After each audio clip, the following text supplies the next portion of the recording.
Bem-vindos e bem-vindas. Esse é um vídeo de 1 hora a respeito de todo o conteúdo da capacitação 4, integração a cadeias nacionais e globais de valor.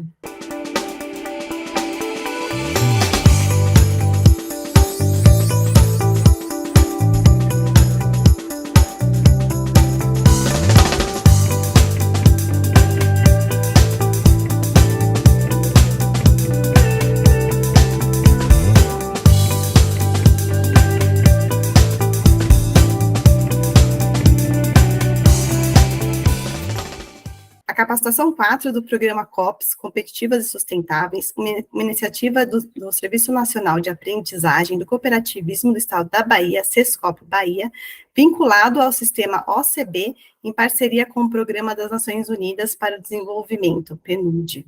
Esta capacitação visa promover uma sensibilização das cooperativas baianas apoiadas pelo programa, sobre as cadeias de valor, nacional e global.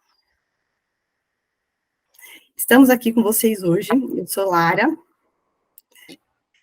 E eu sou Monique. E nós somos, eu vou falar de mim, depois a Monique se apresenta, eu sou consultora de exportação, especialista em acesso a mercados, estou há 20 anos trabalhando com o tema, e a gente está contente de poder ter essa oportunidade de trazer para vocês, né, todo o conteúdo a respeito de exportação e das cadeias, né, como que uma cooperativa pode se integrar aí na cadeia global de valor, ser um exportador competitivo no mercado, né, e conseguir alavancar o que vocês têm de melhor para apresentar para o mundo. Monique, com você. E eu sou Monique, né, estou como facilitadora também da capacitação, mas a minha jornada, hoje eu sou empreendedora, né, eu tenho uma consultoria em comércio exterior, mas também já fui exportadora de serviços e atendo aí a parte de despacho aduaneiro, então tenho experiência aí tanto em importação quanto exportação, sempre voltado para pequenas empresas e grupos também subrepresentados como cooperativas, negócios rurais e liderados também por mulheres. E vamos lá, pessoal. O que são as famosas cadeias nacionais de valor, né? Para a gente pensar, antes da gente ter a definição, né, do que é cadeia nacional, global de valor, a gente precisa pensar quais que são as atividades que a gente realiza dentro de uma cooperativa, entre a produção e a produção, matéria-prima e até a entrega no consumidor final, né? Porque isso diz respeito às cadeias nacionais e globais de valor. As cadeias nacionais de valor nada mais é do que esse processo, né, por onde as cooperativas, elas vão identificando ali as áreas das empresas, né? Então, dentro de cadeias nacionais de valor, a gente tem aí, dividido entre processos primários, que são os processos que estão envolvidos a parte de logística de entrada de materiais, a parte de operações, né, que a gente fala que é o coração da empresa, a logística de saída, né, distribuição, a parte de marketing e vendas, e a parte de serviços, né, pós-venda, né, tudo está envolvido aí para essa parte dos processos primários. Depois a gente tem os processos que vão apoiar esses processos primários, que a gente chama de processos de apoio. Então, é a parte de infraestrutura que entra, a parte administrativa, financeira, a parte de gestão de recursos humanos, que é muito importante também você ter um olhar atento para as pessoas, né, que estão executando as operações, porque isso também vai refletir como um diferencial, né, ali perante ao seu cliente, né? Se você tem pessoas satisfeitas, né, dentro da sua equipe, ela vai gerar um bom atendimento, né? Isso é vinculado, né? E também a parte de desenvolvimento tecnológico, o que as cooperativas elas têm, né, de automação dentro do processo, e a parte de aquisição e de fornecedores.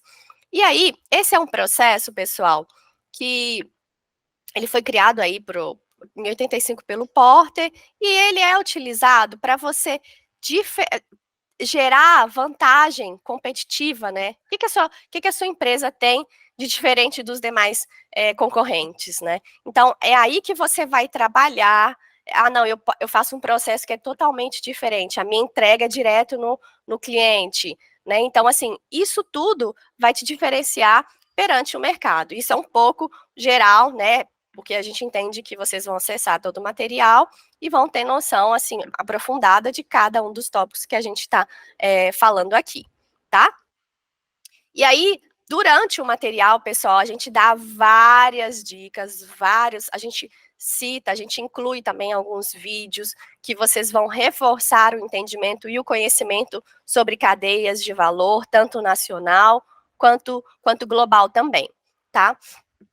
E aí aqui é um exemplo de uma cooperativa de ovos, e aí ele expõe todos os processos, né? Logística de entrada, logística de operação, logística de saída, o marketing, o serviço pós-venda, né? Tudo isso que compõe aquela cadeia de valor, tá? E para cada ponto, ele vai contando o que ele tem de diferencial, né? Então, ele tem práticas de compras institucionais, que ele compra de fornecedores éticos, ele faz aí uso de insumos específicos. Então, para cada ponto, ele já vai colocando ali o seu valor, né? O que ele tem de diferencial e que isso é enxergado também quando o cliente vai comprar de você, ou se ele está comprando de você e o do concorrente, o que faz nessa diferença, né? O que faz a decisão dele, né? Então, isso é muito importante vocês entenderem para vocês colocarem isso em prática, né? Desenhar essa cadeia de valor de vocês e vocês expressarem isso até quando vocês forem oferecer o serviço ou o produto de vocês, tá? E aí a gente coloca vários exemplos, como a gente disse, né, dentro do material, vocês vão ver bem, de forma bem mais exemplificada, mais aprofundada, quando vocês tiverem acesso realmente ao conteúdo completo. E a gente recomenda que vocês façam aí, né, a visitação ao conteúdo completo na íntegra para que vocês entendam, ou, né, enfim, um ponto que é mais específico, que chama mais atenção, né, que vocês possam visitar o material e ter esse conteúdo, né, de forma completa, tá? Aí, sobre cadeias de valor, a gente colocou aí uma citação da Nissi Chaves, né, que ela fala que, na essência, a cadeia de valor é você declarar o que você faz, né, e o que a gente é como empresa, o que vocês são como empresa ou como cooperativa, e o que vocês entregam de valor, né, diante dos produtos e serviços que vocês vendem, né? Então, é uma coisa muito mais simples do que, às vezes, a gente pode pensar, nossa, mas o que é isso, né, cadeia de valor? Não, é isso, é o que você faz, o que você enxerga como empresa e o que você entrega de valor, tá? E o que seria, né, as cadeias globais de valor? Lara, você quer falar sobre isso?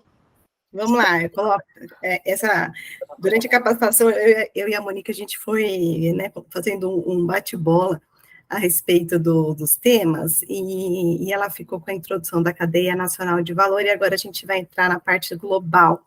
Então, a gente trouxe para vocês esse mapa mundi, onde tem vários desenhos, né, de multimodais, de indústrias, em todos os continentes do mundo.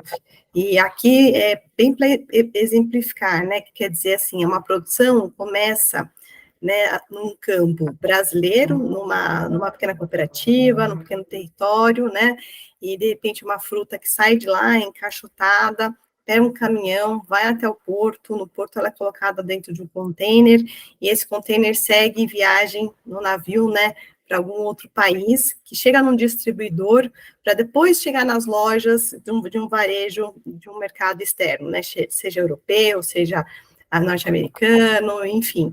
Então, aqui, esse mapa eu acho que representa bem todo o fluxo de como acontece uma cadeia global, quer dizer, aonde ela começa a produção. Se for uma produção de indústria, então você vai notar que tem peças que às vezes vêm insumos, né? Daí não é só o produto acabado, os insumos vêm de outros lugares, chega na fábrica, a fábrica faz toda a montagem do produto, e esse produto segue viagem de novo, de repente até para uma distribuição aí de outros países. Então é isso, é uma integração de produção e logística que conecta aí países do mundo, produtores, fornecedores, compradores. Então, assim que funciona uma cadeia global de valor.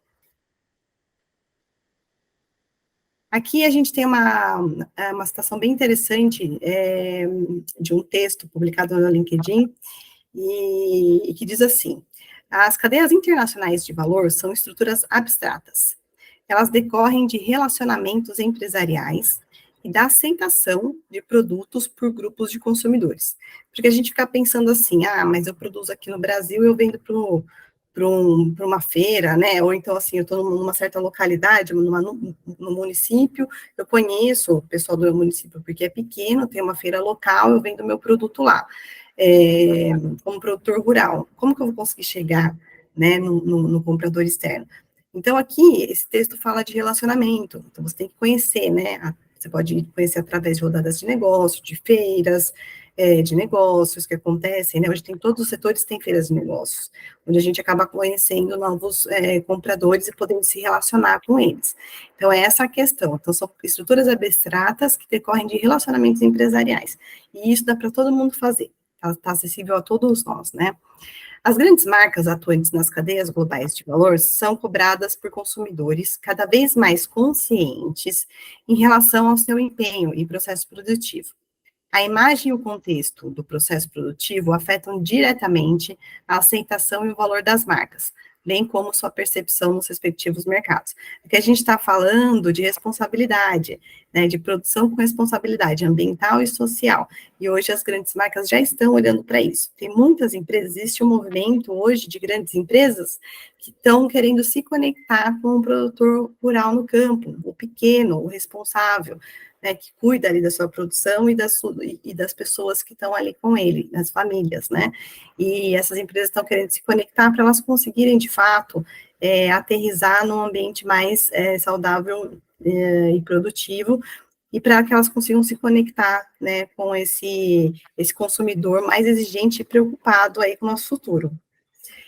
E terminando, um dos principais aspectos em questão é o aspecto ambiental, e em especial sustentabilidade, a rastreabilidade e o impacto da produção no meio ambiente. Então é isso aí, gente. Então todos nós aqui temos condições de participar dessa cadeia. Dos exemplos mais icônicos a respeito das cadeias globais de valor é exatamente a empresa aeronáutica, né, que produz aeronaves. Esse desenho é muito interessante porque ele mostra todas as partes do avião, né, e se você for prestar bem atenção, cada uma delas vem de um país diferente. Então, é uma conexão global para que um produto final seja possível de ser feito, né, com qualidade, segurança e agora com esse olhar também da sustentabilidade. Vantagens e oportunidades. Onde as cooperativas entram nisso? Monique, acho que é o quadro seu aí. Na verdade, as cooperativas, elas entram nisso na medida com que elas participam dessa corrente de comércio, né, contribuindo aí, fornecendo produtos ou serviços para esses grandes mercados, né, ou adquirindo também insumos que vêm do exterior, né. Uma vez que ela já está inserida dentro dessa cadeia, elas passam a melhorar os seus ganhos financeiros, porque elas passam a estabelecer contratos de vendas recorrentes com o exterior, né? E um exemplo que a gente usou, né, durante a capacitação foi um exemplo de uma cooperativa do Brasil que produz ginseng e que hoje ela já exporta, né, boa parte da sua produção. Ou seja, a gente tenta levar para vocês que é possível sim vocês estarem conectados a essas cadeias globais de valor, né? Basta vocês estarem um pouco preparados, né? Estruturar um pouco o processo, entender o produto que vocês estão ofertando, né? Entender quais são as regras do país de destino, mas que é possível sim vocês venderem para grandes mercados, né? Então a gente tenta aproximar vocês de exemplos práticos que já estão acontecendo com cooperativas que já estão inseridas dentro dessas cadeias, tá? E aí depois vocês vão ter a oportunidade de ver o vídeo da Aspag, ele contando toda a história, né? E para quais mercados ele também exporta. Não só o da Aspag, mas também o caso de cooperativas de castanha, né, Olara? Não sei se você quer falar aí bem rapidamente, mas Acho que vale a pena dar exemplo, porque esse caso da castanha é bem interessante. Então, uma cooperativa de castanhas, através de uma feira internacional do Canadá, de alimentos, fez contato com uma fábrica, um produtor do Vietnã, E lá, essa fábrica compra insumos, né, compra castanhas de diversos países aqui tanto da América do Sul, como também ali da Indonésia, do Sudeste Asiático. Então, tem vários produtores de castanha. Então, essa fábrica nordestina tem essa habilidade, né, de comprar castanha de diversos produtores. Aí ele saboriza e monta potinhos de 200 gramas de mix de castanha que vai direto para o supermercado. Então ele faz o mix, ele saboriza o mix, bota dentro do potinho, rotula, e aí ele encaixota, e aí vai direto esse produto acabado para atender um supermercado em Vancouver, no Canadá. Então, assim, eu acho que é bastante interessante, porque uma dessas cooperativas, né, é brasileira, quer dizer, o Brasil já consegue se inserir dentro dessa cadeia global, né, e foi através de uma feira internacional de negócios. Então, é possível você se conectar, conhecer novas pessoas, novos compradores, e aí, através dos requisitos, né, de compras de mercado, você se adequa à necessidade aí de construir aí uma documentação correta, uma embalagem correta, né, a parte de laudos também é importante, mas está acessível, vamos dizer assim, né, a todos os produtores que queiram ingressar nesse mercado. Esse é um exemplo bastante clássico aí, bem interessante para trazer para vocês da castanha. Não diferente com as amêndoas de cacau, né? Hoje a gente tem o Brasil, no cacau, commodity, a gente importa, porque ainda a gente não consegue produzir todo o cacau todo o chocolate que a gente consome, né? Mas quando a gente fala de cacau fino, que daí é aquele cacau, mas que passa por um processo de seleção das amêndoas, e a gente já exporta esse cacau. E o cacau brasileiro é um cacau muito valorizado, ele tem altíssima qualidade, né?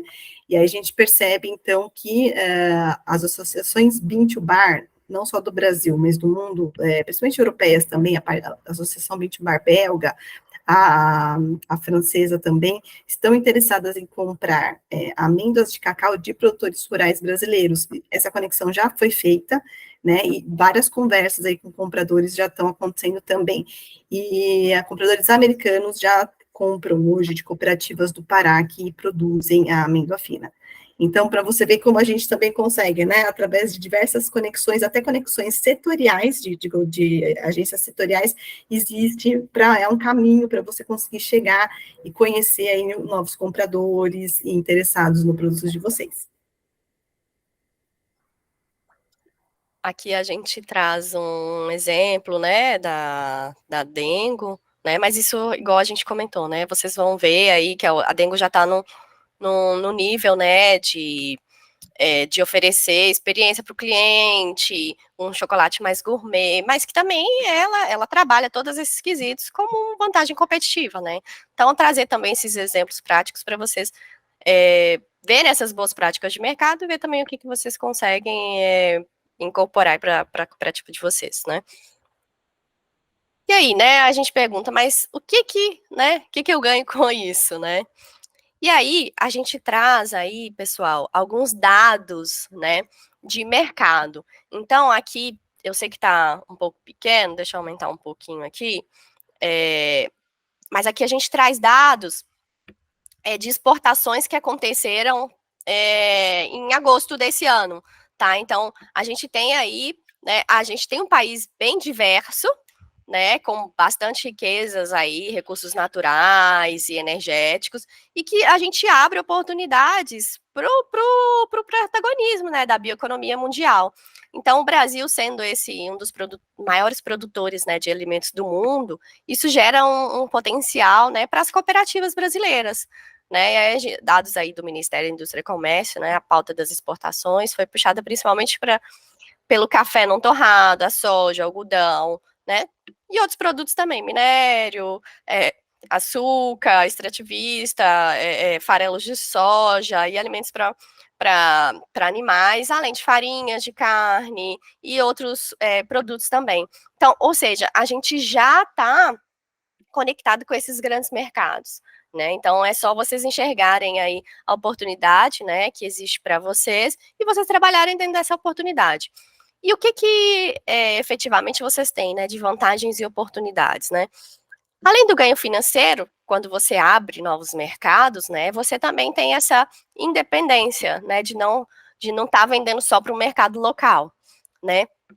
Então, além disso, você diversifica os mercados, né? Também tem a parte de diversificar mercado, mas também tem a parte de você também adequar o seu produto dependendo do mercado e de acordo com a cultura local também, né?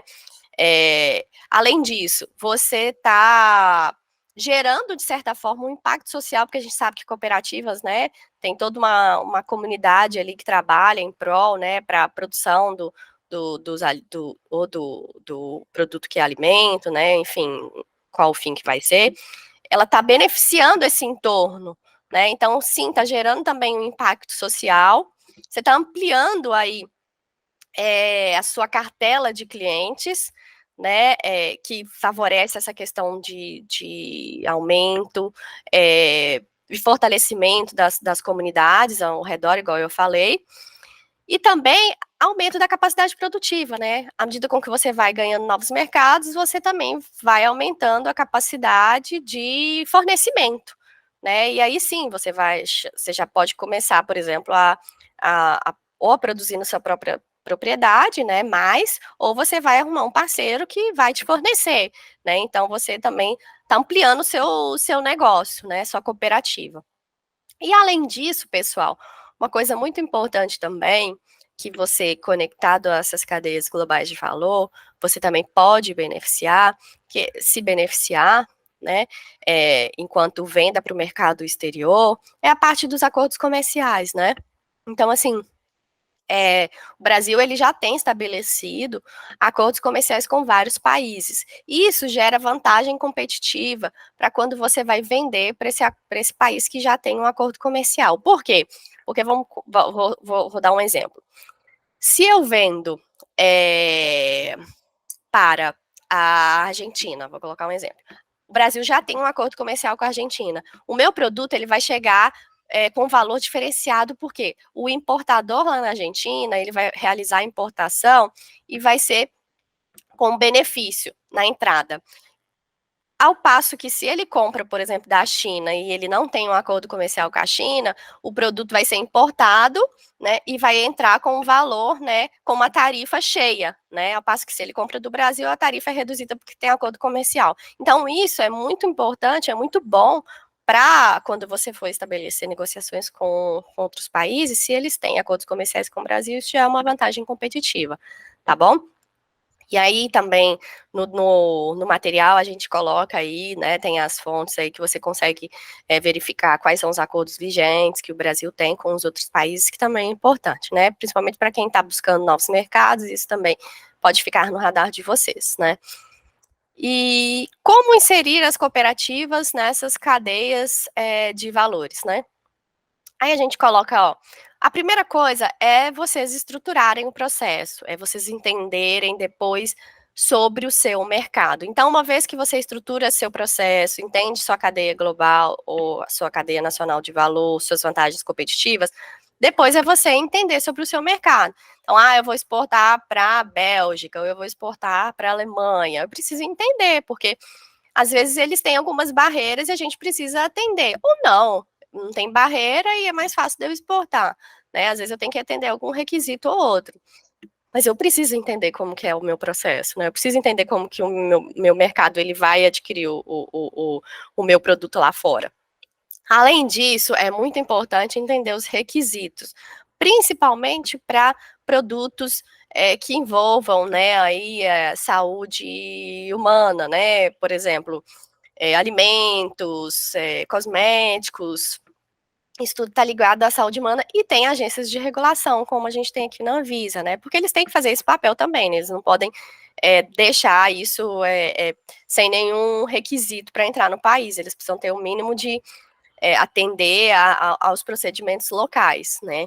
E em se tratando de saúde humana, a gente sabe que é, né, mais sensível. Então, precisa-se realmente verificar quais são os requisitos locais para você fazer toda a sua tarefa de casa para você conseguir exportar, né? Dependendo da situação, você pode até conseguir a parceria com o seu comprador, ele pode atender alguns requisitos, né? Ele pode te ajudar, ou você pode, talvez, contratar uma pessoa no país de destino que vai fazer toda a parte de procedimentos, né? Locais que seja necessário, tá? Mas é importante vocês entenderem o que é necessário dentro do país de destino para vocês exportarem o produto de vocês.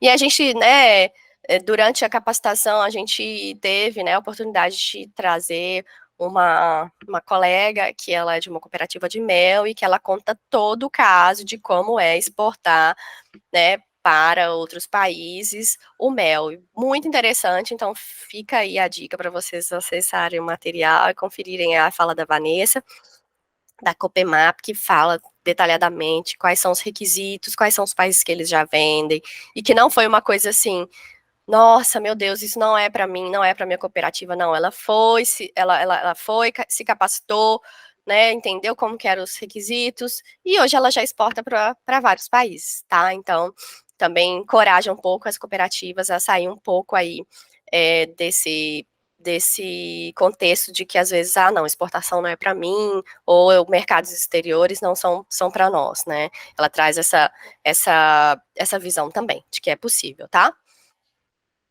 E aí, eu não sei se quer comentar, Lara, basicamente do case da castanha, mas... A castanha é a mesma coisa, né? Todos os produtos, cada produto tem a sua particularidade. Então, você né, vende serviço, se você produz algum tipo de alimento, trabalha com produtos de extrativismo, como a castanha, por exemplo. Então, é interessante notar que, no caso da castanha do Brasil, castanha do Pará, né, é a única castanha que ela é considerada como um bem nacional. Ela é protegida pelo governo brasileiro, e aí você precisa ter um registro, você precisa, como exportador, o seu CNPJ precisa estar cadastrado no MAPA, que é o Ministério da Agricultura e Pecuária, para poder exportar essa castanha. Então, dentro do Siscomex, na hora que você está registrando sua exportação, vai aparecer uma demanda desse registro no mapa de que você está sendo exportador desse produto para controle interno, né, controle nacional. Então, faz parte, né, da questão dos requisitos e você compreender, então, quais são as necessidades do seu comprador, porque ele vai pedir, às vezes, algum tipo de documento que você não tem, né, de antemão, principalmente se é a primeira exportação, e faz parte também verificar dentro do Brasil, né, se o seu produto tem alguma particularidade para você ter que atender e fazer exportação. Hoje em dia, na parte do Siscomex, que é a parte da aduana brasileira, né, a Mônica até depois pode confirmar, mas está muito facilitado, está bem mais fácil hoje de você conseguir esses registros, né, antigamente, às vezes demorava meses aí para você conseguir tirar uma licença e tal, e hoje está praticamente tudo online, então está bem facilitado, mas você precisa, né, saber disso, para que na hora da sua operação não fique o seu processo travado, e se o seu processo ficar travado, o seu produto parado no porto, você está tendo um custo alto, né, de armazenagem, de operação logística, e que não precisaria ter, tá bom? Então, alguns detalhes importantes aí a respeito do seu processo e preparo de documentação. Falar sobre esse, Clara? Sim, é a criação do fluxo de processo para superar os desafios dos requisitos. Então, como que você se prepara? Daí a gente criou aqui um fluxo que mostra, né, como que você olha para dentro da sua cooperativa, sua organização, e como que você consegue, então, delegar uma pessoa para olhar esse fluxo e fazer um passo a passo de preparo, e aí você se organizar, né, para não ser pego de surpresa aí com relação a sua exportação, né, o seu processo, tá bom? A gente colocou aqui um exemplo de refeitório, por exemplo, né? O que acontece dentro de um refeitório? Você vai precisar comprar a alimentação, fazer o preparo dela para depois fazer entrega, né? E colocar para as pessoas que vão ali consumir. Então, você tem, assim, toda uma questão de logística, de compras anteriores, depois de processo de de cozinha, que você precisa das pessoas entrarem em determinado horário para começar a trabalhar, prepara todo o alimento para depois, então, fazer a entrega. Tem uma questão de higienização importante, né? Você não pode ter um refeitório sem a licença sanitária local, pelo menos da prefeitura, e você tem que contar com parceiros também que sigam normas dentro do seu padrão de qualidade. Então, você não pode trabalhar, às vezes, com qualquer parceiro, né? Se você tem um padrão de qualidade, ou então mesmo de normas, né, que sigam, que tem uma necessidade de seguir um padrão, você não pode trabalhar com qualquer, você precisa garantir também que o seu parceiro esteja dentro dessas condições, tá bom? Então, alguns fluxos aí para vocês acompanharem. Aí, agora a gente entra, nós colocamos aqui o ESG, né? O ESG hoje é um assunto que não tem como fugir dele, ele faz parte de qualquer decisão aí das grandes, médias e pequenas empresas, né? Dificilmente vocês vão hoje conseguir avançar aí dentro de algumas negociações sem ter o ESG em vista. As grandes corporações, principalmente, estão buscando se adequar ao ESG, e para isso querem também ter um relacionamento com produtores de cooperativas sustentáveis, tá? Então, essa interlocução, se vocês ainda não têm, em breve vocês vão ter um contato com alguém fazendo esse tipo de demanda, tá? Então, o que significa o ESG? O ESG é uma sigla que significa Ambiente, Social e Governança. Ela atua nas três... Monique, passou aí. Tá muito rápido. Vou voltar um pouquinho mais, acho que lá no começo ainda. Tá. Então, o ESG hoje influencia políticas estratégicas do mundo corporativo, então, foi aquilo que a gente já falou. E ele significa ambiente, social e governança. Depois a gente vai destrinchar as três letrinhas para vocês entenderem o que significa, por exemplo, atuar dentro de um ambiente sustentável. O que a prática ESG demanda? O que a prática ESG demanda do social e da governança, tá bom? Agora a gente pode passar, vamos ver. Aqui está um pouquinho do histórico. É interessante esse histórico, porque ele dá uma linha do tempo, né? Por que hoje a gente demanda o ESG, né? Não é tão, assim, se você pegar as práticas tradicionais de produção, você vai ficar olhando para o ESG e vai falar, mas isso fala tanto de uma coisa ancestral que eu já conheço, né? Por que o ESG é novo hoje, né? Porque são ciclos, porque a gente trabalha, a gente vive em ciclos, né? Ciclos econômicos, ciclos sociais, então as coisas se renovam e vão tendo também uma adaptação, conforme a gente vai evoluindo e o tempo vai passando.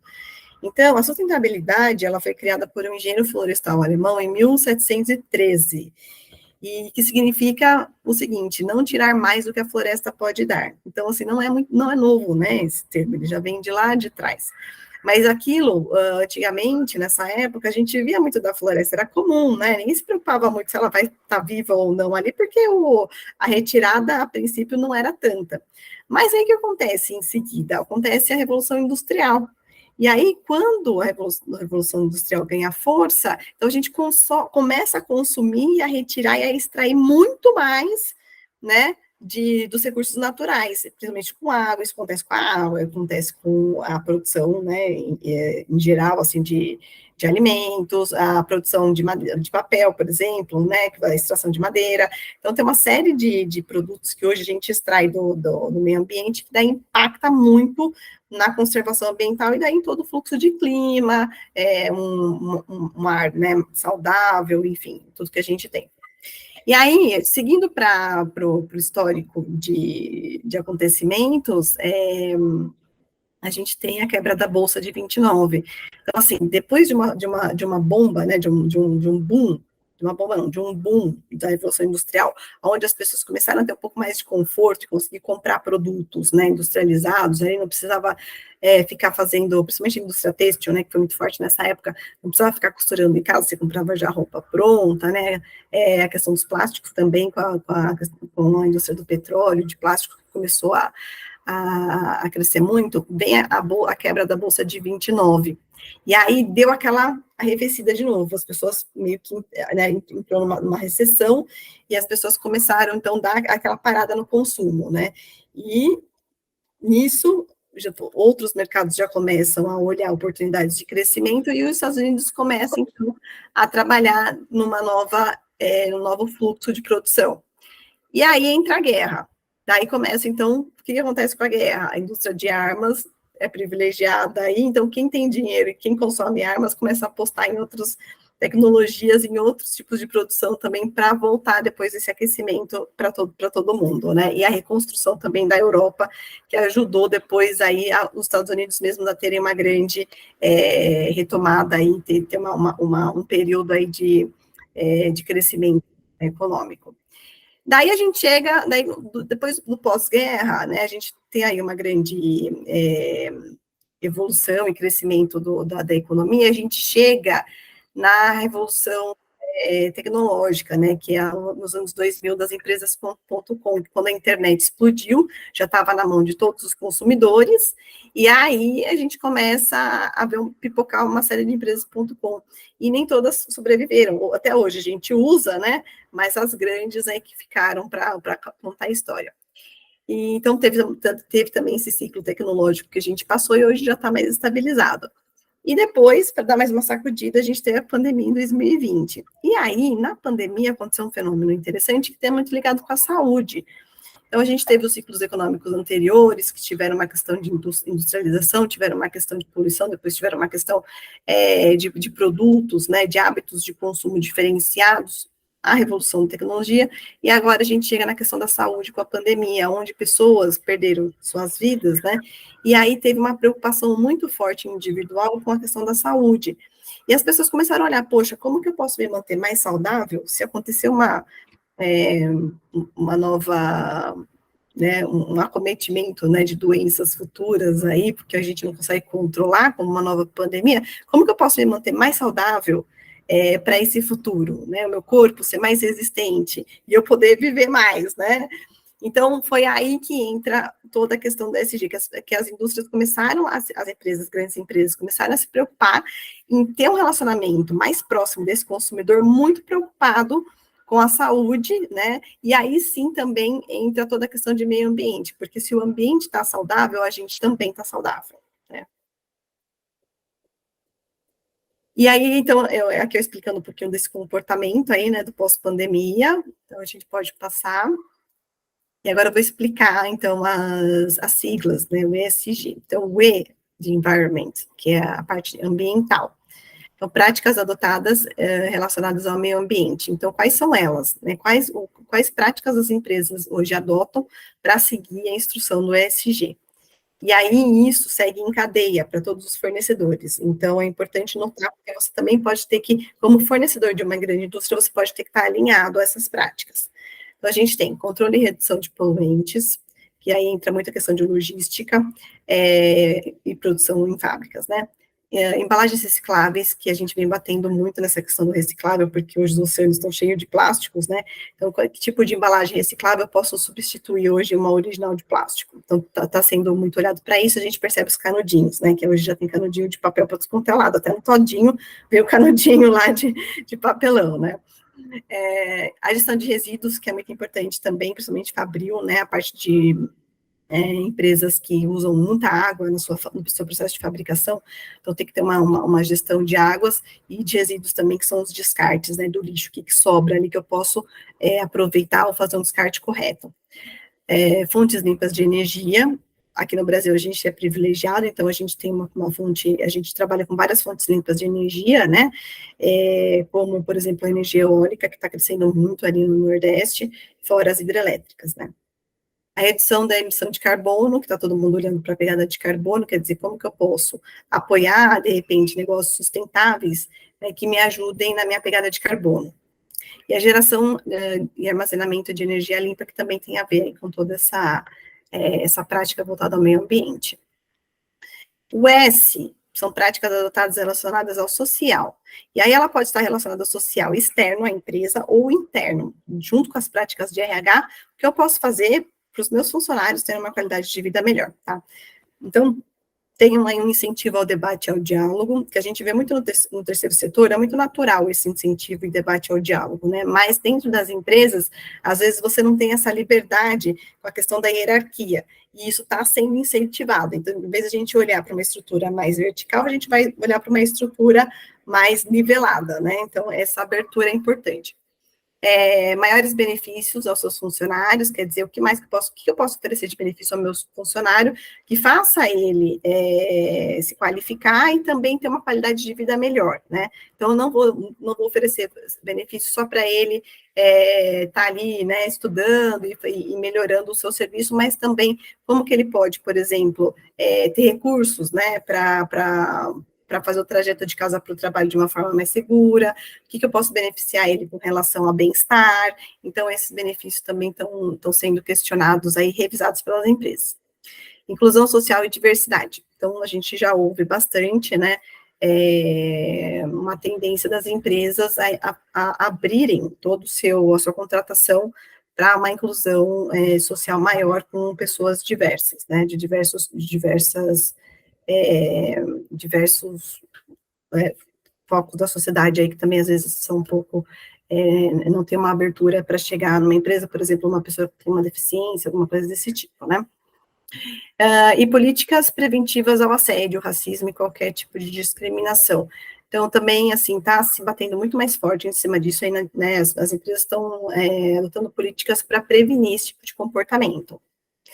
Inclusão de mulheres em papéis mais estratégicos, porque a gente percebe, né, cadê as mulheres, né, tem uma eficiência tão grande aí para entregar os trabalhos e tudo mais, às vezes a gente não consegue alcançar os níveis hierárquicos mais altos, principalmente porque nos viramos, né, até tomo por mim o exemplo da Monique também, nós, né, nos tornamos mães, as crianças demandam muito da gente, e a gente tem que daí conciliar todo o espaço de trabalho com o cuidado dos pequenos, né? Então, como que a gente pode abrir um espaço para as mulheres conseguirem chegar nos cargos de liderança, com um espaço, um tempo também para elas poderem se dedicar à criação dos filhos, né? Projetos sociais, então, como é importante as empresas hoje olharem para diversos projetos sociais, né, e apoiarem esses projetos, e até mesmo em parceria, de repente, com o setor público, como que isso pode ser melhor aproveitado, e as empresas podem estar mais engajadas com os projetos sociais, isso é bastante importante. Satisfação do cliente, então, como que eu olho para o meu cliente, né, vejo ele mais satisfeito e também consigo atender as expectativas dele quando ele olha para a questão ambiental, né, quer dizer, eu estou alinhada com esse discurso com o meu consumidor, né. E o relacionamento saudável justo com fornecedores. Então, quer dizer, como que eu me adequo a essa cadeia de fornecimento e me cuido do meu fornecedor, né? Quer dizer, vejo se ele está, como que tenho esse relacionamento com ele e trago ele para dentro das minhas boas práticas para que ele também possa conseguir, através do exemplo, também se beneficiar e também aproveitar para passar para os demais elos da cadeia, né? Então, quando a gente começa a se posicionar dentro de parâmetros melhores para o trabalho, né, a gente acaba sendo exemplo também para os próximos elos da cadeia. E aí, por último, a governança, práticas adotadas relacionadas à governança. Quer dizer, a governança tem mais a ver dentro da empresa, né, com práticas de estratégia. Então, vai subir um pouquinho aí o patamar para o conselho administrativo, por exemplo, e o conselho tem que ser mais justo, quer dizer, ele quer tomar atitudes mais justas, por exemplo, incentivar pessoas que, através da meritocracia, consigam subir, né, e chegar em cargos de liderança, e não só, por exemplo, ser paternalista, né, então hoje, por exemplo, tem um dono da empresa, daí ele acaba colocando o filho dele ali no conselho, porque é filho, né, mas ele teve uma meritocracia para chegar lá. Como que a gente consegue construir esses conselhos administrativos mais justos, com pessoas que têm realmente um cargo e um conhecimento para estarem ali nos conselhos, né? Fornecedores ESG, quer dizer, hoje, dentro da governança, se estabelece um critério para que os fornecedores da própria companhia estejam dentro das práticas ESG. A parte da transparência, que é bastante importante, e a gente, durante o curso, a gente trouxemos alguns casos aí de falta de transparência das empresas, que depois custou bem caro aí para fazer o recall da vida, né? Diversidade no conselho administrativo, que daí também tem essa questão de você chamar pessoas com diferentes visões, né, para enriquecer o debate ali dentro das estratégias da empresa. Responsabilidade fiscal, não pode deixar de existir, né, para manter a empresa saudável em termos financeiros.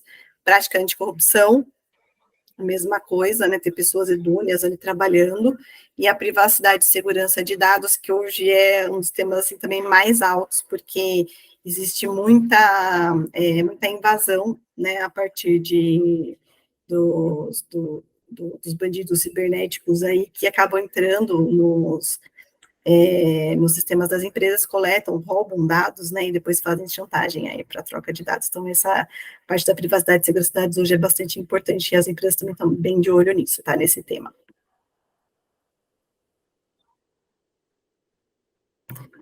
E aqui, quem hoje a gente conhece, né, das empresas que a gente consome muito, que tem produtos da nossa casa, que seguem as práticas ESG e estão se aprimorando cada vez mais. Então, a Nestlé, a Apple, o Google, o Facebook, o Nike e a Microsoft, são grandes empresas que já seguem todos a linha, né, do ESG. E dentro das cadeias, né, quais são os exemplos de corporações que vivem o ESG na sua essência? Quer dizer, elas meio que elas nasceram a partir do ESG, né? Elas não tinham uma prática e depois mudaram, elas já nasceram com essa prática de boa governança aí, né, em termos ambientais, que são que é a Natura, que é o nosso maior exemplo. Realmente a Natura é a empresa que consegue praticar o ESG na sua essência, né? Ela tem todas as estratégias, todas as práticas que ela adota voltada para a manutenção do meio ambiente, para uma melhor estrutura dos seus funcionários, né, melhor estrutura social, e também na parte de governança. Então, a Natura é o nosso melhor exemplo. Tem o grupo Ambipar, que é um grupo global, que também de gestão de resíduos, que é grande, e também na sua essência ele já trabalha com ESG. O Zen Club, que é uma empresa também de recrutamento que favorece benefícios para pessoas com deficiência dentro da empresa, e o Egalité, que também é uma prática de RH que pretende incentivar as empresas a terem uma homogeneidade ali, desculpa, falei errado, Egalité significa igualdade, né, mas tem uma diversidade de pessoas ali na empresa para que todos se sintam, de uma certa maneira, acolhidos e iguais, assim, né, que possam ser ali mais bem-vindos. Então, esses são empresas que adotam e praticam na sua essência, já propõem, né, já nascem com essa prática do ESG incorporada. É isso, gente. E aí, agora, a gente vai falar um pouquinho sobre como você trabalha essas questões do diferencial e como você traduz isso para o mercado, né? Então, o primeiro é a proposta de valor, né? Como você, o que faz o seu cliente comprar o seu produto, né? E não comprar o do concorrente. E aí a gente traz um exemplo, né, de como você estruturar a sua proposta de valor. Então, é você falar um pouco dos benefícios, que dor que você alivia, né? É de uma forma muito didática para você construir a sua proposta de valor. Então, o que o cliente necessita ou precisa? Então, assim, isso é uma metodologia, né, que você elabora e que é para você chegar ao ponto de se ter uma proposta de valor e você ter muito claro isso, né, o que você está querendo oferecer, que dor que você sana do seu cliente, né, o que você está, quais são por exemplo, quais os benefícios o seu cliente espera com seus produtos e serviços. Então, são questionamentos que a estrutura proporciona, que você vai respondendo e você vai criando sua proposta de valor, né? E a gente deixa esse exercício aí para vocês fazerem, e aí então todos os pontos aí para você criar sua proposta de valor. O que superaria a expectativa dos seus clientes, o que faria a vida do seu cliente melhor, com o que o seu cliente sonha. Então, tudo isso é a construção da sua proposta de valor, tá, pessoal? E aí tem um exemplo prático, né, do que a gente coloca aí, né, também, para vocês entenderem como que é essa construção, né. Nesse caso aí é um case de marketing, né, de uma empresa de serviço que ela constrói o que ela vai oferecer. Então, ela está oferecendo consultoria, capacitação e treinamentos e mentoria. E como ela constrói tudo isso, essa proposta de valor, né? O que ela proporciona, que benefício ela traz para o cliente. Então, isso é para vocês fazerem, exercitarem aí com o produto de vocês ou o serviço, tá? E aí depois a gente fala um pouco sobre storytelling, né? Como você fazer essa construção da história, né? Uma história que seja envolvente, uma história que desperte interesse no público, porque quando você vai, por exemplo, participar de uma rodada de negócios ou vai oferecer seu produto em alguma feira, é muito importante que você também conte uma história, né? Principalmente as cooperativas que têm esse impacto social e que envolvem as comunidades, é muito importante vocês fazerem construir essa narrativa, né? Ah, não, existe o manejo que é feito por mulheres quilombolas, né, lá do alto do Paraíba, enfim, essa construção, ela gera mais valor, e as pessoas, elas não compram somente o produto de vocês, mas sim tá comprando toda essa história que está por trás, né, em relação ao impacto social, ao impacto ambiental. Então, isso é muito importante vocês construírem, né, o storytelling de vocês, essa narrativa, com muita riqueza de detalhes, porque realmente as pessoas, elas não compram somente o produto ou serviço, mas sim o que está atrás, né, o que faz aquele produto chegar até ele, né. Então, assim, isso é o valor competitivo, é uma vantagem competitiva também que você vai ter perante o seu concorrente, tá? E aí a gente deixa também um vídeo aí de dicas para você construir seu storytelling, né? Aí a gente destaca, né, para você é, falar um pouco sobre o diferencial do impacto socioambiental, o impacto socioeconômico dentro das comunidades, as relações justas, né, de comércio justo, as certificações aí de fair trading, a certificação orgânica também, a proteção e recuperação da biodiversidade nativa, o manejo orgânico, a certificação, sequestro do carbono e o tamanho do território impactado. Então, assim, são dicas que vocês podem trabalhar dentro da construção do storytelling de vocês, né? E por último, né, nessa construção aí dessa proposta de valor, storytelling, essas narrativas, é você trabalhar o pitch da sua empresa, né? O pitch nada mais é que você explicar, né, em poucos minutos, né, quem você é ou a sua empresa, né? Então ali, em poucos minutos, as pessoas elas têm que ficar interessadas em comprar o seu produto. Então tem que ser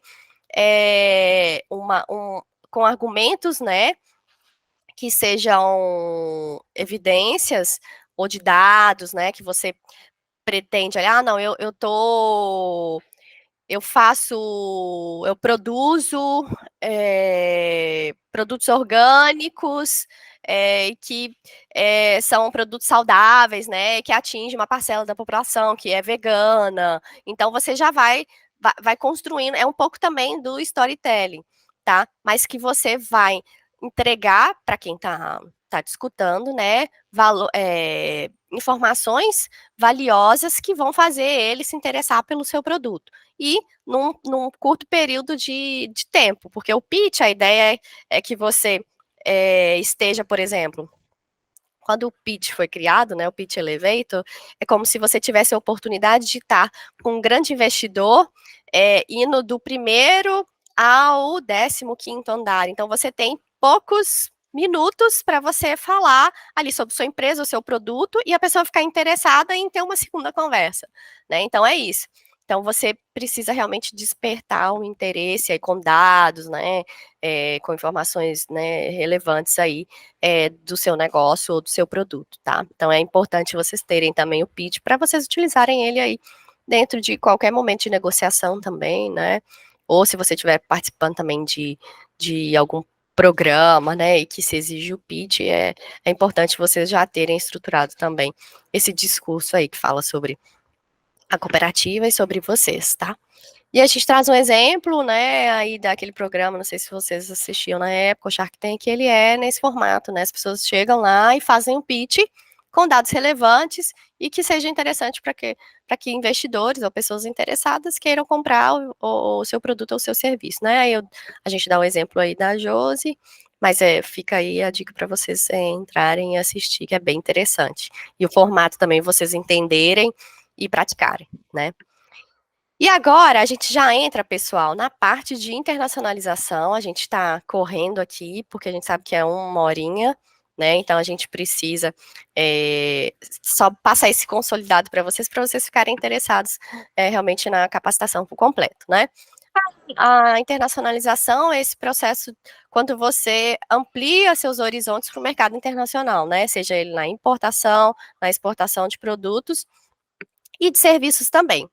Né? Então, quando você começa a conversar com o mercado externo, seja comprando ou vendendo produtos e serviços. E aí, a gente traz um pouco de dados específicos aí sobre o segmento, o recorte das cooperativas, né? Então, volume exportado por cooperativas, os principais produtos, a maior participação das cooperativas nas exportações do Brasil, os principais estados exportadores, né? Tudo isso é um consolidado aí de informações que as cooperativas já estão trabalhando, né, nessa parte, já estão internacionalizadas, né? Já estão fornecendo aí seus produtos para mercados internacionais, né?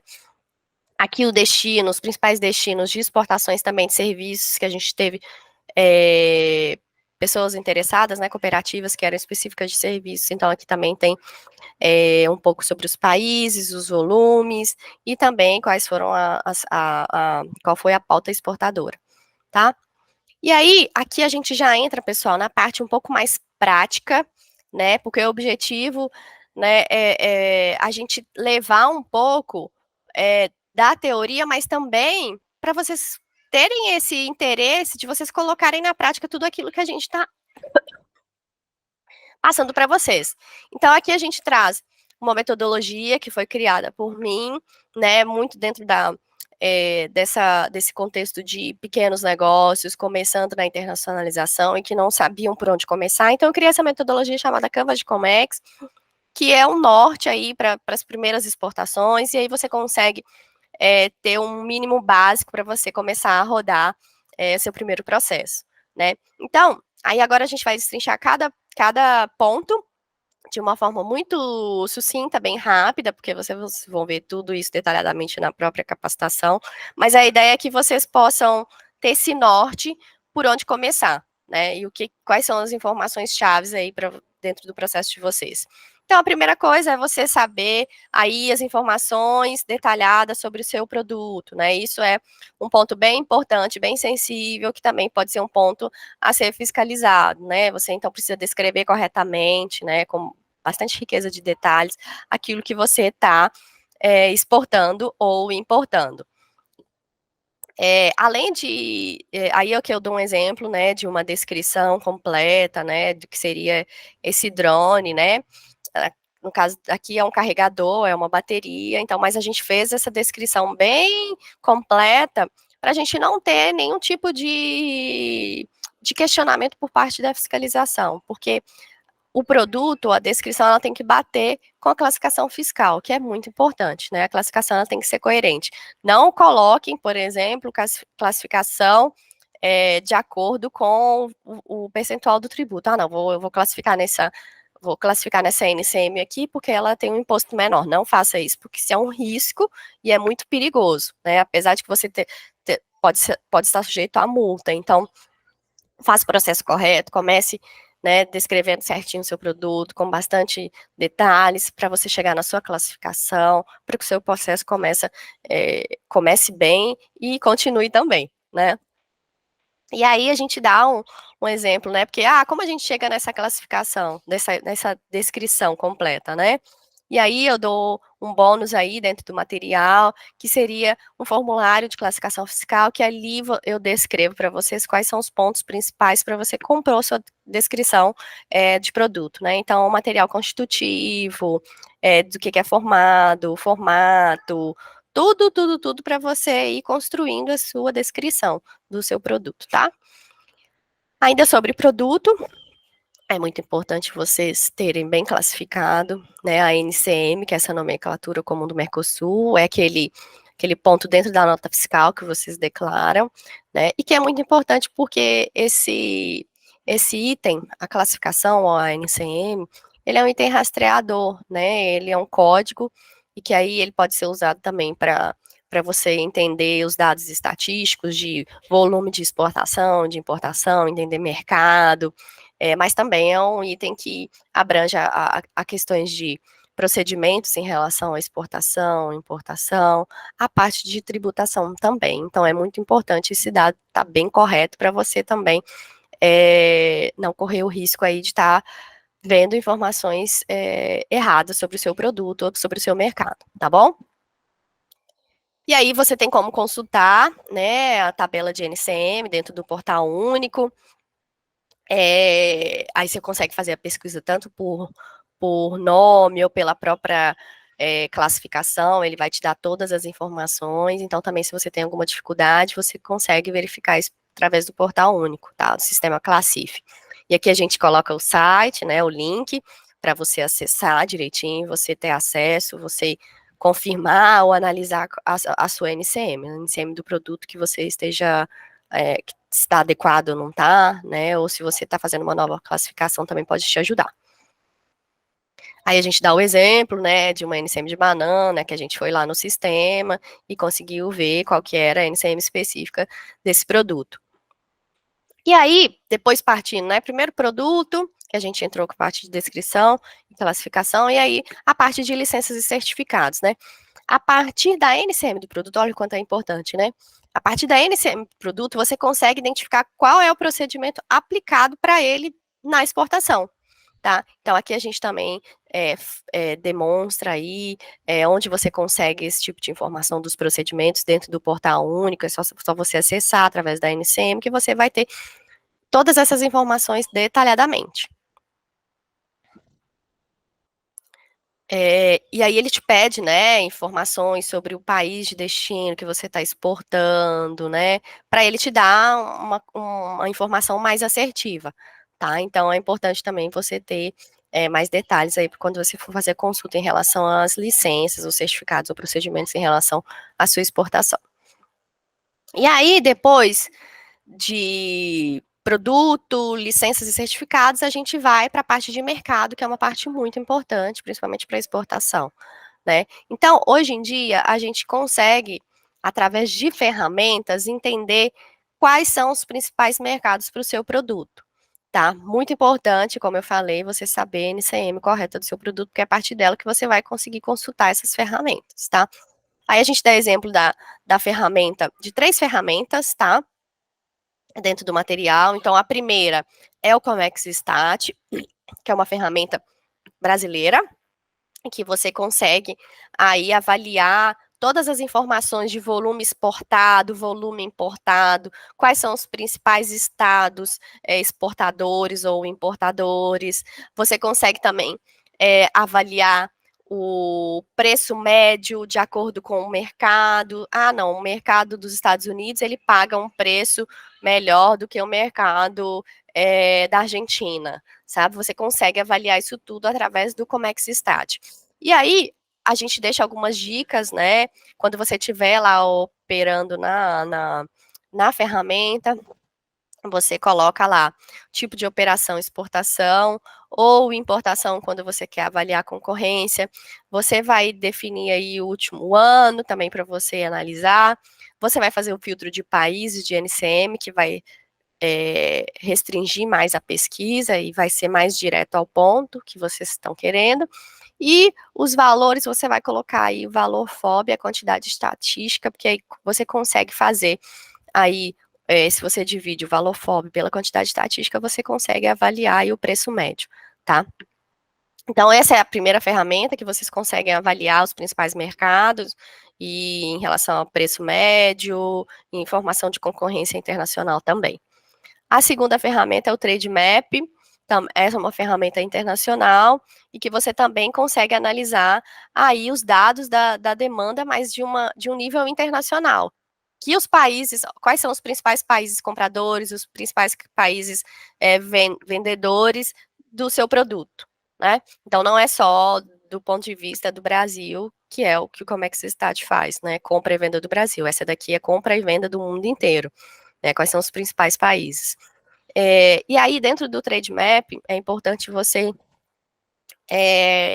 selecionar, né, a parte de importação que você está querendo avaliar, são os mercados compradores, né, que são interessantes para o seu produto, e você ter aí o NCM, que é o HS Code, tá, que são os primeiros dígitos aí da NCM.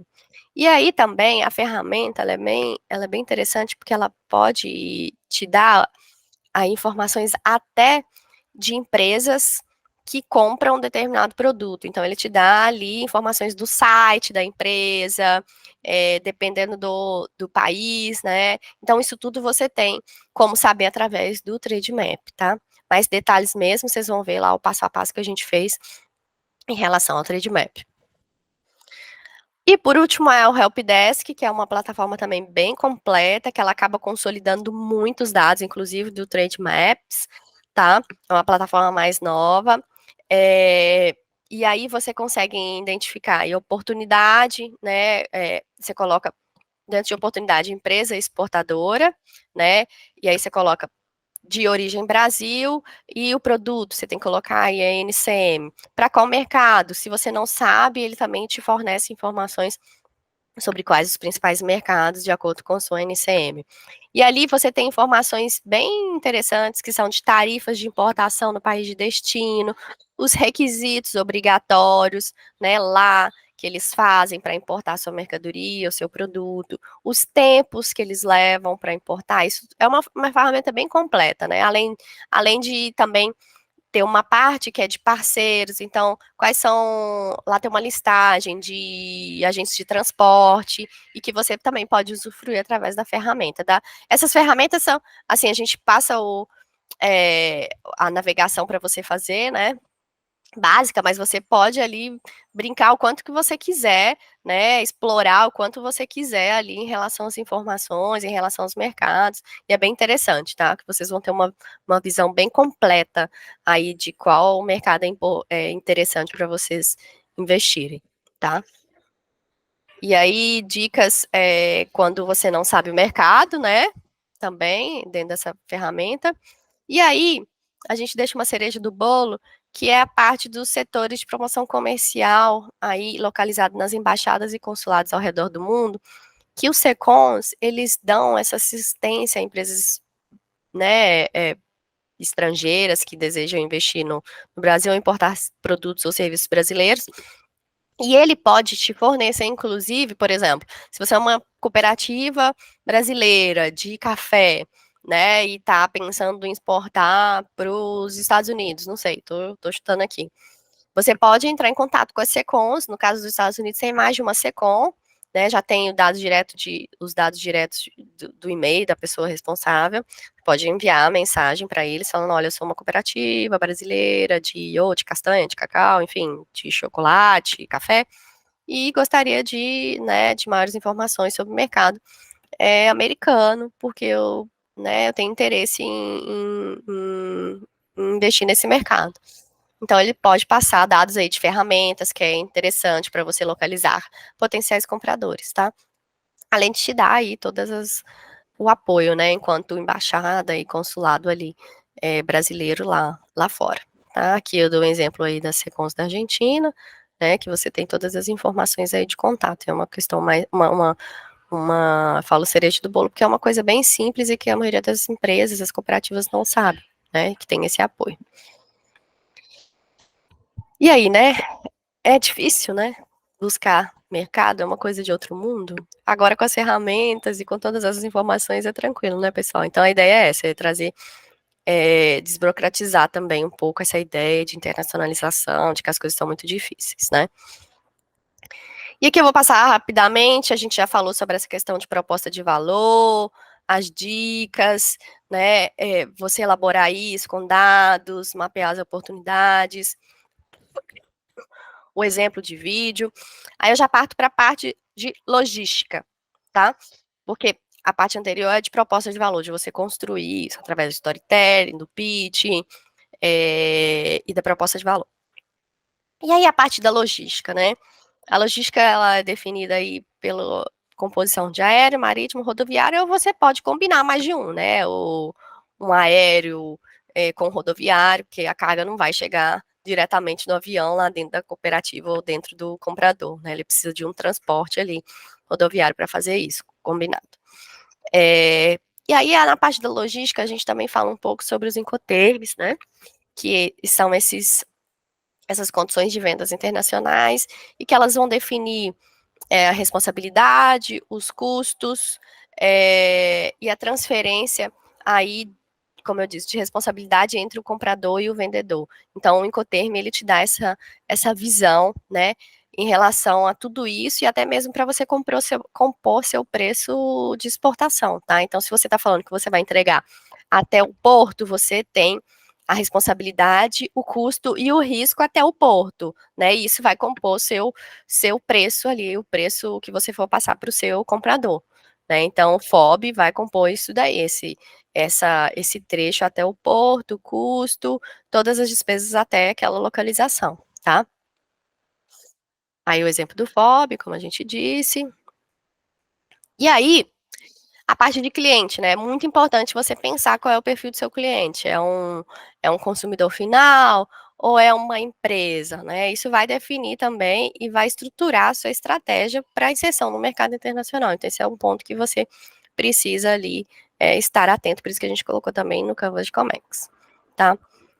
A modalidade de exportação também, existem vários tipos de venda, né? Você pode fazer uma venda para comercialização, você pode fazer um processo temporário, que pode ser uma exposição, uma feira, ou você pode fazer uma venda não, um envio para amostra, para teste, ou você pode também fazer uma exportação direta, que é direto do exportador com o comprador, ou indireto, que quando existe aí o papel da trade ou da comercial exportadora, tá?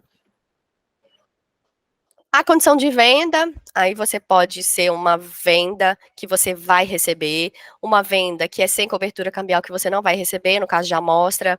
E aí você vai definir essas condições de vendas no mercado internacional, pessoal, é muito importante, porque nem sempre não, ninguém vende a prazo no mercado internacional. Porque se você vende a prazo, você tem garantia zero, né? Porque você pode vender e nunca mais receber. Então, as vendas, principalmente não, a maioria, né, elas são antecipadas ou parte antecipada e o restante para quando tiver no local de embarque, no porto, né, ou já tiver sido produzida, né, e uma parte antes que você vai antecipar, que ele vai te antecipar para você começar a produzir, porque você precisa de garantia, né, a gente precisa dessas garantias, ainda mais no mercado internacional, que se for para você cobrar, né, é bem mais oneroso, né, fica muito mais caro. Tá? Então é sempre bom pensar nessas condições de venda aí com o seu comprador, tá? Os documentos necessários, então a gente tem fatura comercial, né, que é como se fosse a sua nota fiscal internacional, o packing list, que é a lista de embarque, que você fala sobre as embalagens, o certificado de origem, que ele vai existir quando você tiver acordo comercial, que a gente já falou, a nota fiscal ela vai ser essencial também dentro do processo, e a declaração única de exportação, quando você fazer aí, efetivar sua exportação, né, que aí ela vai ser registrada aí pelos sistemas aduaneiros, tá bom? Aí eu deixo aí como um bônus, né, modelo aí de fatura comercial e packing list para vocês elaborarem, aproveitarem também, se vocês, para vocês já terem um padrãozinho, né, caso vocês tenham futuras exportações, tá? Aí a gente também tem, dentro do campo de Comex, a habilitação e os cadastros que são muito importantes, né? A habilitação do radar, talvez muita gente já tenha, né, ouvido falar, ela que garante aí que você registra suas importações e suas exportações, então você precisa estar habilitado.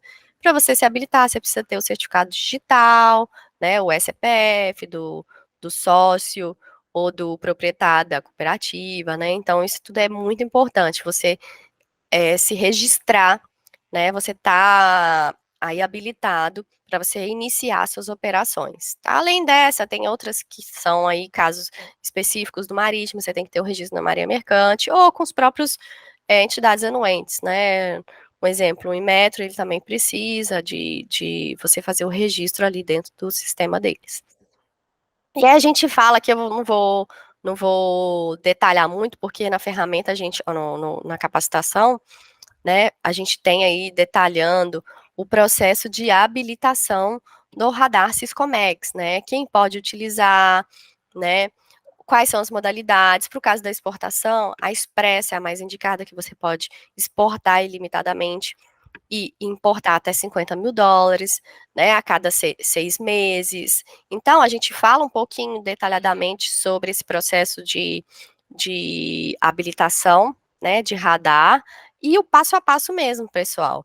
Né, o que você precisa ter? Você precisa ter o SCPF, você precisa aderir ao domicílio tributário eletrônico e estar em situação ativa ou regular, né, do seu CNPJ e CPF. A gente fala o passo a passo de como aderir ao domicílio tributário eletrônico, que é necessário o certificado digital, e como você faz essa parte de adesão do domicílio tributário eletrônico no site do ECAC. Aqui a gente fala tudo detalhadamente, o que que você precisa colocar, onde você tem que entrar, onde você precisa clicar, tá?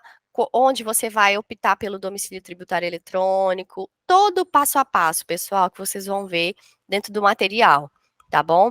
E aqui, depois de fazer a opção do domicílio tributário eletrônico, a gente vai fazer o passo a passo do radar. Aí lá dentro do portal único, você vai entrar dentro dos campos, dos ambientes específicos, né, com o seu certificado digital, e aí você vai fazer todo o passo a passo, inclusive a parte de habilitar os seus despachantes. Eu também deixei essa parte para vocês. Então, aqui você vai.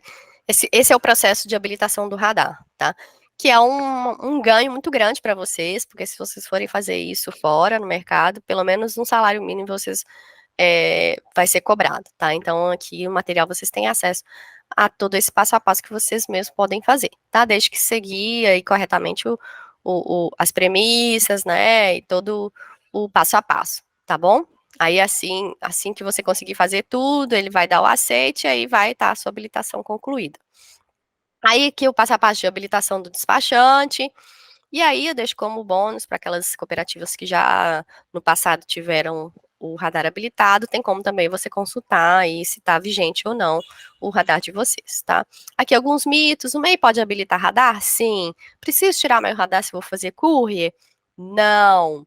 Operação com comercial exportadora, preciso de radar? Não. Qual KNAI para importação e exportação? Não existe, né? A operação de importação e exportação é só habilitação do radar, porque você não precisa. Os KNAIs são para as atividades que a sua empresa faz, tá? Não para importação e exportação. E, caminhando para o final, a gente tem aí a parte dos parceiros, que são importantes dentro do seu processo, né, de internacionalização, a parte operacional, então, quem você precisa, né, de apoio para realizar o seu processo, um despachante aduaneiro, né, a parte de câmbio, uma corretora ou um banco, a parte de transporte também, então, esses são parceiros aí fundamentais dentro do processo de vocês. E, por último, a gente coloca aí como você precificar a sua exportação, né? Então, você entender como se você tivesse que fazer um processo de decompor o que hoje você já tem do seu preço, você tira todos os impostos, né, do mercado local, aí depois você vai incorporando tudo que é relativo à exportação, é uma embalagem diferente, é um serviço de câmbio, você vai adicionando, aí você coloca a margem de lucro e converte para a moeda que é comercializada na exportação, né, o dólar, o euro, enfim. Então, aí você consegue fazer o seu preço de exportação.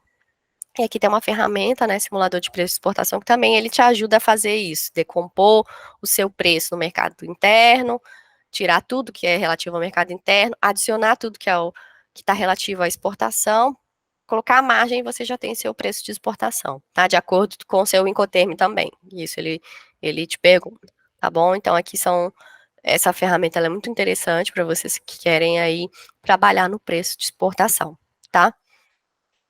E aí, a gente fala um pouquinho mais sobre os parceiros dentro da jornada de vocês, né? Não só em relação ao processo, que o processo a gente acabou de falar, mas em relação à jornada de internacionalização.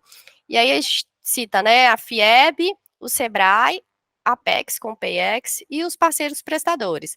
Então, a FIEB, né, a Federação das Indústrias da Bahia, e que ele tem projetos específicos aí voltados para a internacionalização, que aí é para alimentos e bebidas, higiene pessoal, perfumaria, né, cosmético, vestuários. Aí vocês vão entender o que melhor encaixa aí a cooperativa de vocês. E aí dentro da FIEP tem esse projeto também, que é, né, para a área de construção civil, mármores, granitos, tintas, móveis, decoração, cerâmica e revestimentos.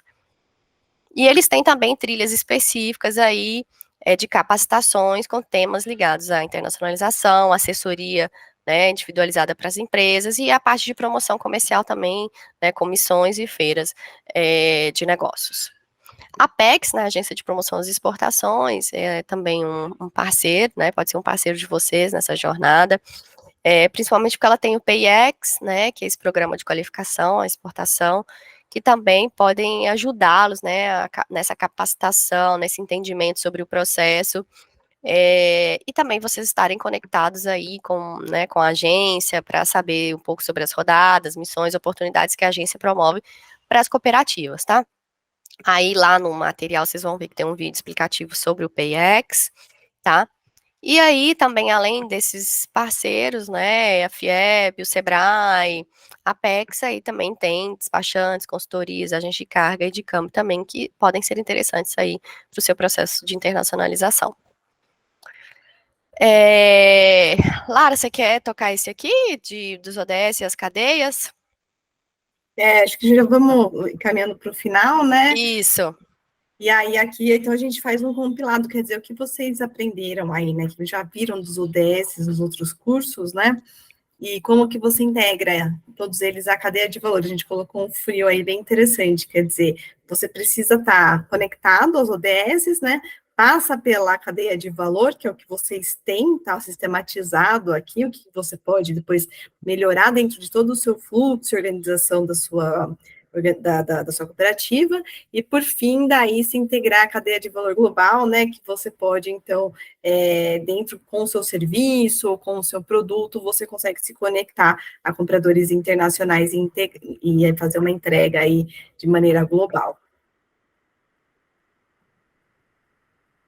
Então, os ODS e as cadeias de valores, a gente tem aqui produtos saudáveis, né, de origem dos produtos, a cadeia de processo de fabricação, a rastreabilidade, que é uma questão, é um item super importante também, que vem sendo demandado, né, pelos consumidores, impactos no meio ambiente, a redução de carbono, impactos socioeconômicos, igualdade de gênero, a inclusão social e de grupos como indígenas e descendentes africanos. Aqui é a questão de gênero, né, Monique? Isso. O Brasil, ele tem dado esse olhar, né, para a questão de gênero, tem sido incentivador aí de mulheres à frente dos seus negócios, e também como uma corrente inclusiva do comércio, né, então a gente tem aí casos recentes, a Apex, ou a própria CNI, elas têm programas específicos para as mulheres, né, empreendedoras que querem internacionalizar. Então, isso é um ponto importante que acaba consolidando e converte também para essa questão dos ODS e das cadeias globais de valor, né. Então, a gente acaba tendo a consolidação dos ODS 5, né, que é a igualdade de gênero, e também o 8, que é de trabalho digno e crescimento econômico, né, dentro dessa agenda da ONU, né, 2030. Tá, então é bem importante até para vocês incorporarem essa agenda dentro das ações de vocês, dentro do discurso, das narrativas, do storytelling, né, aproveitar tudo isso. Se vocês já fazem, então é só escrever, né, e traduzir isso para o mercado também, né, o que vocês já fazem, só colocar no papel e nos pitches, nos storytellings, nas propostas de valores também, é importante vocês ressaltarem esses pontos, né. O que a gente já falou, né, a unificação desse objetivo, né, que está voltado, o objetivo 8, que está relacionado ao crescimento econômico sustentável, inclusive, né, e que garante aí o emprego pleno. Então, para as cooperativas, né, cadeias de valor representam uma grande oportunidade, né, para você impulsionar esse desenvolvimento socioeconômico local, né. O fortalecimento é um caminho, esse fortalecimento é um caminho para promover a produção sustentável, com vistas a integrar a geração de renda, a corrente de comércio e a conservação da biodiversidade e o empoderamento social das populações, né. Então é bem importante vocês adicionarem isso aos valores de vocês, à cadeia global, e dentro como eu disse, da proposta de valor, do storytelling e de todo o diálogo que vocês forem promover, né, falando sobre a cooperativa para o mundo, para os potenciais compradores e para todo mundo que tiver interesse em comprar o produto ou serviço de vocês, tá bom, pessoal? E eu gostaria de agradecer, né, e incentivá-los a realmente a visitar o material completo para vocês terem mais detalhes, reforçar mais o entendimento, o conhecimento de vocês sobre as cadeias nacionais e globais de valor. Lara, se você quiser fechar aí, fica à vontade, tá? Obrigada, pessoal. Então, esse foi um resumo, aí, um apanhado, né? Mais de uma hora que a gente passou um pouquinho do tempo, mas também foi necessário, até para conseguir expor aí, né, todo o material é bem extenso, ele é completo, né? É bem interessante, assim, a gente gostou muito de passar pela capacitação lá de 20 horas, né? 16 horas de conteúdo, mais 4 de mentoria, e a gente fica à disposição, nossos e-mails estão aí, se vocês tiverem dúvidas ou quiserem fazer algum contato conosco. Então é isso aí, agradeço e bom proveito, que vocês aproveitem esse vídeo curto, né, com o conteúdo da capacitação 4, integração das cadeias nacionais e globais de valor. Obrigada, pessoal, até mais.